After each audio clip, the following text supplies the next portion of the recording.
Bonjour à tous, bienvenue pour cette, je crois, quatrième vidéo solidaire. On va donc continuer ce qu'on a commencé hier à partir de Marie-Antoinette en écriture.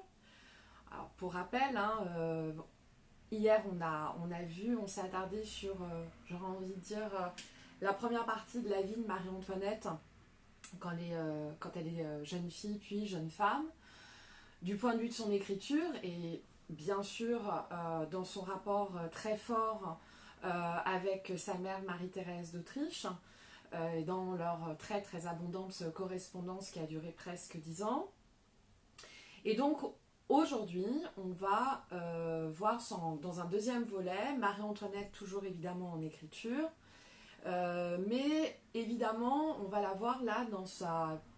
Allez, on va simplifier, dans la deuxième partie de sa vie, à partir du moment où elle est pleinement reine de France, c'est-à-dire qu'elle a enfin eu des enfants et en particulier des fils, ce qui signifie que la continuité dynastique est donc assurée, et surtout quand elle va révéler sa personnalité, ce qu'elle était profondément, à mesure que les difficultés, et en premier lieu bien sûr politiques, s'accumulent. Je ne vous cache pas que cette reine qui progressivement devient cette reine en politique, donc que ce soit dans les années précédant la Révolution et bien sûr dans les premières années de cette Révolution, eh bien c'est ce que j'aime le plus étudier à propos de Marie-Antoinette, cette reine de la Révolution, cette reine en politique, où là très clairement on casse, on brise toutes les images et toutes les idées reçues qui s'accumulent sur, bien sûr, le nom, la réputation, la mémoire ou les mémoires de Marie-Antoinette. Alors, pour Marie-Antoinette, pendant très longtemps, écrire n'a jamais été un plaisir. Ça n'a jamais été même un besoin d'ordre personnel. Alors évidemment, il ne s'agit certainement pas d'en faire, comme aimait l'appeler son grand frère, l'empereur Joseph II, une tête avant. Mais elle n'a pas de goût pour l'écriture, elle n'a pas de goût non plus pour la lecture. C'est une femme qui n'aime pas forcément être plongée dans l'activité de l'écriture. Elle n'a pas forcément d'appétence pour la concentration, pour l'introspection, et c'est plutôt une femme qui pendant des années a aimé le mouvement. Et quand on écrit, on se fige soi-même d'ailleurs dans le temps, et ça, durant des années, Marie-Antoinette a essayé de tout faire, y compris quand elle échangeait avec sa mère, l'impératrice reine. Elle a essayé de tout faire pour échapper à cette activité d'écriture qu'elle voyait, qu'elle envisageait largement comme une contrainte. Cela dit, à mesure que les difficultés s'accumulent, et moi je le date précisément à partir de la fameuse affaire du collier, rappelons quand même la période, ce sont les années 1785, très précisément à partir du mois d'août 1785, et puis cela dure, puisque ça dure en partie sur l'année 1786. Là, Marie-Antoinette va changer son rapport à l'écriture, parce que là, très clairement, l'écriture devient une nécessité.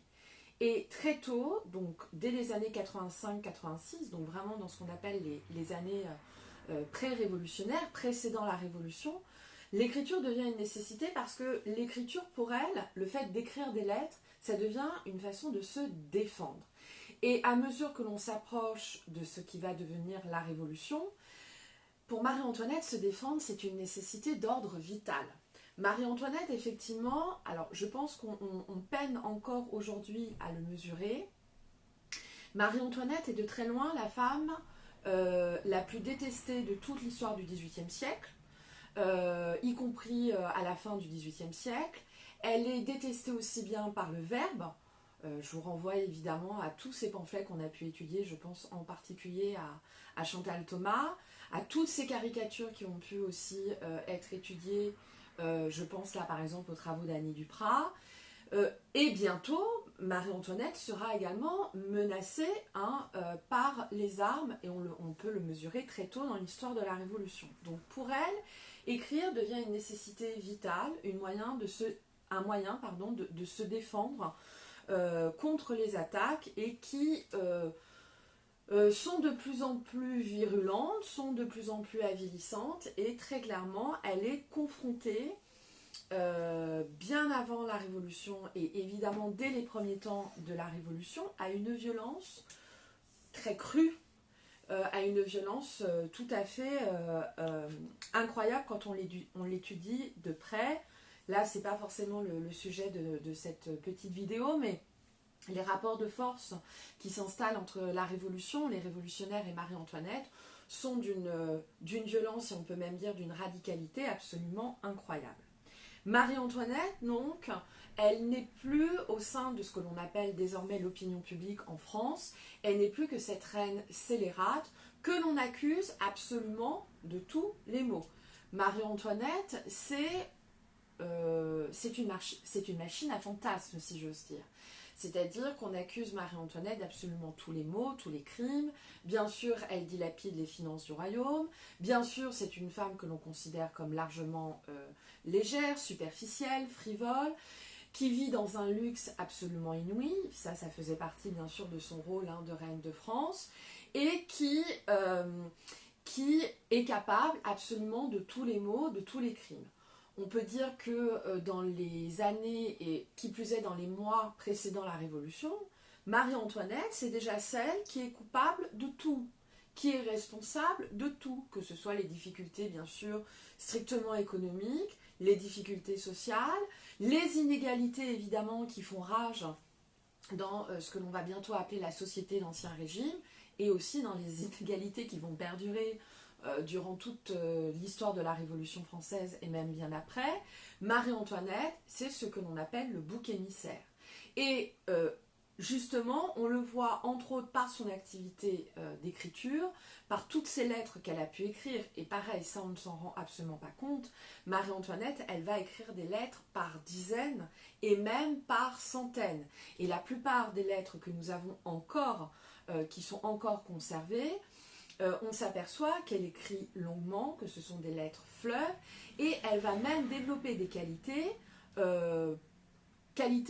elle-même, pour lesquelles elle-même, elle n'avait absolument aucune conscience qu'elle pouvait les avoir, et qu'un jour, elle allait même les développer.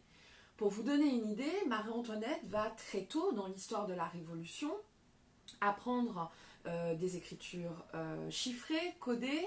Elle va écrire avec de l'encre sympathique, ça veut dire qu'elle va se plonger dans une activité qui devient très clairement une activité cérébrale.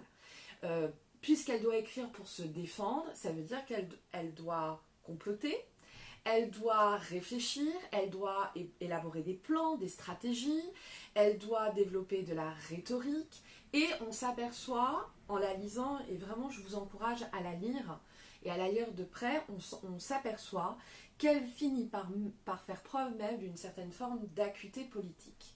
Alors qu'on s'entend bien, Marie-Antoinette, le seul type de régime politique qu'elle puisse comprendre et qu'elle puisse tolérer, accepter, c'est la monarchie absolue. Pour cause, elle est née fille de ce qu'on peut appeler un despote éclairé, plutôt d'ailleurs autocratique, et elle est épouse d'un roi absolu. Donc pour Marie-Antoinette, il n'y a pas d'autre forme de régime politique que l'absolutisme.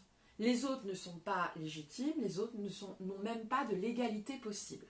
Donc évidemment, cette révolution, et ça c'est pareil, je crois qu'on n'insiste pas suffisamment là-dessus, pour elle, cette révolution, c'est un monstre incompréhensible, et elle va tout faire, elle va tout mettre en œuvre pour essayer de la stopper.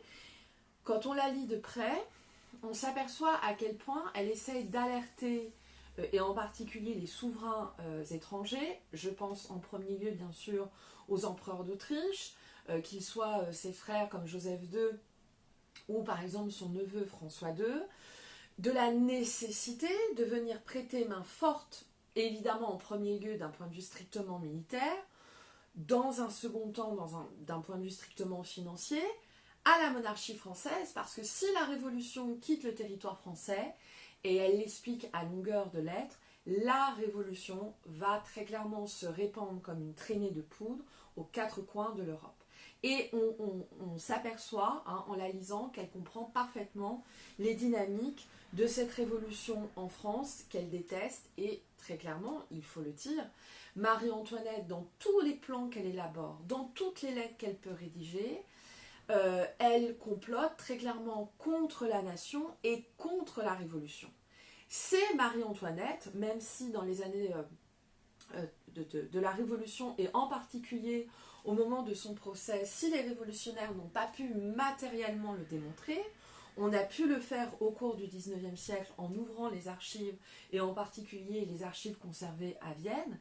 Elle a livré les plans de bataille des armées françaises aux souverains étrangers, et en particulier aux empereurs d'Autriche. Et ça, il faut bien comprendre, hein, que pour Marie-Antoinette, elle ne trahit pas la France, elle ne trahit pas le royaume, elle trahit, bien sûr, volontairement, en toute conscience, la Révolution. Et on le voit, hein, dans sa correspondance, pour elle, écrire, c'est très clairement œuvrer au renversement, à l'effondrement de la Révolution. Si on y réfléchit sans trop de provocation, il y a la grande histoire, puis il y a la petite histoire, l'histoire individuelle. Et Marie-Antoinette, à son échelle, dans ce qu'elle est profondément, dans la culture politique dans laquelle elle est née, dans son éducation, dans ce qu'elle représentait aux yeux des Français comme aux yeux des monarchies européennes, pour elle, ce que nous appelons trahir, ce n'est pas forcément de la trahison. C'est de la défense, c'est de la stratégie pour sauver un régime politique auquel elle croit encore, la monarchie absolue, pour sauver bien sûr le pouvoir de son roi, celui de son fils, et puis sauver évidemment les vies de la famille royale, et y compris la sienne, parce qu'elle était très clairement, de très loin, la plus menacée physiquement à Paris. Elle écrit tellement, Marie-Antoinette, je pense par exemple évidemment à sa très belle biographie rédigée par Stefan Zweig, son compatriote autrichien. Elle écrit tellement qu'au détour de certaines lettres, et en particulier là dans des lettres beaucoup plus brèves, on pourrait même parler de billets, elle écrit par exemple au fameux comte de Fersen au mois de septembre 1791, je la cite: « Je suis fatiguée à force d'écriture, jamais je n'ai fait un tel métier. » Donc on voit bien, et encore une fois, qui plus est quand on la lit, on voit bien là où les transformations profondes qui se sont opérées chez cette femme, qui probablement, c'est sous la Révolution qu'elle devient plus que jamais la reine de France, et il ne faut pas l'oublier non plus, la seule et unique reine des Français au cours de la Révolution. Dans ses lettres, alors bien sûr, hein, dans toute sa correspondance sous la Révolution, la question politique et la question militaire sont absolument obsessionnelles chez elle, et pour cause, une fois encore, elle est dans une logique hein, de survie et de se défendre et de défendre la monarchie, mais on retrouve aussi des préoccupations qui en font aussi une femme sensible, et je dirais même moderne, dans les rapports qu'elle a pu avoir avec certains de ses proches. Je pense par exemple à ses enfants. Par exemple, on peut très bien mesurer à quel point elle connaissait parfaitement les personnalités, les caractères de ses enfants, à quel point elle suivait leur éducation de très près. Tout ça pour dire que quand on lit Marie-Antoinette, on s'aperçoit bien sûr que c'est une femme dont le caractère, dont la personnalité sont évidemment bien plus complexes qu'il n'y paraît le plus souvent quand on peut lire hein, ces innombrables biographes, ou quand on travaille, comme j'ai pu beaucoup le faire, sur toutes les idées reçues qui existent à propos de Marie-Antoinette. Alors pour finir cette vidéo, le temps passe très vite, sans aucune originalité, je vais vous lire ce que l'on appelle sa dernière lettre. Je dis sans aucune originalité, et j'ai envie de dire avec un peu de provocation, sa dernière lettre qu'elle n'a probablement jamais écrite. Car en effet, bien des années après sa mort, on est au moment de la Restauration, donc on est dans les années 1815-1816, Louis XVIII est donc sur le trône de France. on commence évidemment à exhumer la mémoire de Louis XVI, la mémoire de Marie-Antoinette, ou par exemple la mémoire de Louis XVII ou de Madame Élisabeth, et on commence très clairement à écrire, pour ne pas dire à créer, de toutes pièces, les derniers instants de la dernière reine de France. Et il paraissait à l'époque de la Restauration, là évidemment elle n'est plus la reine scélérate, elle devient ce qu'on appelle la reine martyre. Il n'est plus évidemment question de la blâmer, mais d'être tout, j'ai envie de dire, uniquement dans une logique de réhabilitation à la fois de ce qu'a été Marie-Antoinette et de sa mémoire. Alors on exhume, on écrit, on lui fait écrire. Elle fait partie de toutes ces femmes du XVIIIe siècle où il est inenvisageable, pour lesquelles il est inenvisageable qu'elle n'ait pas laissé de dernières lettres, et de lettres évidemment plus personnelles, comme peut l'être l'écriture de la dernière lettre quand on vient d'être condamné à mort. Je vais donc vous lire cette lettre qui fait partie des outils incontournables du mythe ou des mythes concernant Marie-Antoinette. Cette dernière lettre, probablement donc totalement apocryphe, a été rédigée à destination de sa belle-sœur Madame Élisabeth, qui à ce moment-là vit encore à la tour du Temple, rédigée donc depuis la dernière cellule qu'elle a pu occuper à la prison de la Conciergerie, le 16 octobre 1793 à 4h30 du matin. Elle vient donc d'apprendre qu'elle est condamnée à mort. C'est à vous, ma sœur, que j'écris pour la dernière fois. Je viens d'être condamnée, non pas à une mort honteuse, elle ne l'est que pour les criminels, mais à aller rejoindre votre frère. Comme lui, innocente, j'espère montrer la même fermeté que lui dans ses derniers moments. Je suis calme, comme on l'est quand la conscience ne reproche rien. J'ai un profond regret d'abandonner mes pauvres enfants. Vous savez que je n'existais que pour eux, et vous, ma bonne et tendre sœur. Vous qui aviez par votre amitié tout sacrifié pour être avec nous. Dans quelle position je vous laisse? J'ai appris, par le plaidoyer même du procès, que ma fille était séparée de vous. Hélas, la pauvre enfant, je n'ose pas lui écrire, elle ne recevrait pas ma lettre. Je ne sais pas même si celle-ci vous parviendra. Recevez pour eux de ici ma bénédiction. J'espère qu'un jour, lorsqu'ils seront plus grands, ils pourront se réunir avec vous et jouir en entier de vos tendres soins. Qu'ils pensent tous deux à ce que je n'ai cessé de leur inspirer. Que les principes et l'exécution exacte de ces devoirs sont la première base de la vie, que leur amitié et leur confiance mutuelle en fera le bonheur.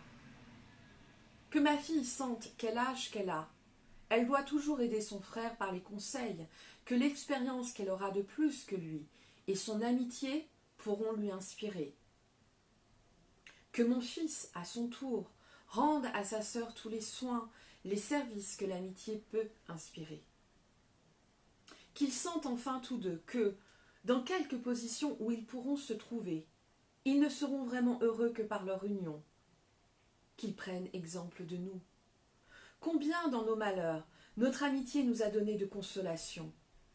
Et dans le bonheur, on jouit doublement quand on peut le partager avec un ami. Et où en trouver de plus tendre, de plus uni que dans sa propre famille. Que mon fils n'oublie jamais les derniers mots de son père que je lui répète expressément. Qu'il ne cherche jamais à venger notre mort. J'ai à vous parler d'une chose bien pénible à mon cœur. Je sais combien cet enfant doit vous avoir fait de la peine. Pardonnez-lui, ma chère sœur. Pensez qu'à l'âge qu'il a, et combien il est difficile de faire dire à un enfant ce qu'on veut, et même ce qu'il ne comprend pas. Un jour viendra, j'espère, où il ne sentira que mieux tout le prix de vos bontés et de votre tendresse pour tous deux. Il me reste à vous confier encore mes dernières pensées. J'aurais voulu les écrire dès le commencement du procès, mais outre qu'on ne me laissait pas écrire, la marche a été si rapide que je n'en aurais réellement pas eu le temps. Je meurs dans la religion catholique, apostolique et romaine, dans celle de mes pères, dans celle où j'ai été élevée et que j'ai toujours professée. N'ayant aucune consolation spirituelle à attendre, ne sachant pas s'il existe encore ici des prêtres de cette religion, et même le lieu où je suis les exposerait trop s'ils y rentraient une fois. Je demande sincèrement pardon à Dieu de toutes les fautes que j'ai pu commettre depuis que j'existe. J'espère que, dans sa bonté, il voudra bien recevoir mes derniers vœux, ainsi que ceux que je fais depuis longtemps, pour qu'il veuille bien recevoir mon âme dans sa miséricorde et sa bonté. Je demande pardon à tous ceux que je connais, et à vous, ma sœur en particulier, de toutes les peines que, sans le vouloir, j'aurais pu leur causer. Je pardonne à tous mes ennemis le mal qu'ils m'ont fait. Je dis adieu ici à mes tantes et à tous mes frères et sœurs. J'avais des amis. L'idée d'en être séparée pour jamais et leurs peines sont un des plus grands regrets que j'emporte en mourant. Qu'ils sachent du moins que jusqu'à mon dernier moment, j'ai pensé à eux. Adieu, ma bonne et tendre sœur. Puisse cette lettre vous arriver. Pensez toujours à moi. Je vous embrasse de tout mon cœur, ainsi que ces pauvres et chers enfants. Mon Dieu, qu'il est déchirant de les quitter pour toujours. Adieu, adieu. Je ne vais plus m'occuper que de mes devoirs spirituels. Comme je ne suis pas libre dans mes actions, on m'amènera peut-être un prêtre, mais je proteste ici que je ne lui dirai pas un mot et que je le traiterai comme un être absolument étranger. Pour terminer, cette lettre n'est pas signée, probablement parce qu'elle n'a jamais été écrite de la main de Marie-Antoinette. Dans les heures qui suivent, eh bien, elle monte à l'échafaud, il est à peu près midi, et elle finit donc, comme vous le savez tous, guillotinée. Par le biais de l'épistolaire, on voit à quel point elle a été une femme beaucoup plus profonde, beaucoup plus spirituelle, beaucoup plus cérébrale aussi, que nous le pensons tous. Voilà pour aujourd'hui cette vidéo solidaire. Restons confiants, plus que jamais justement solidaires. Partageons des moments d'évasion, de culture. Essayons aussi de partager des moments plus légers et surtout, tous, prenez bien soin de vous. À bientôt.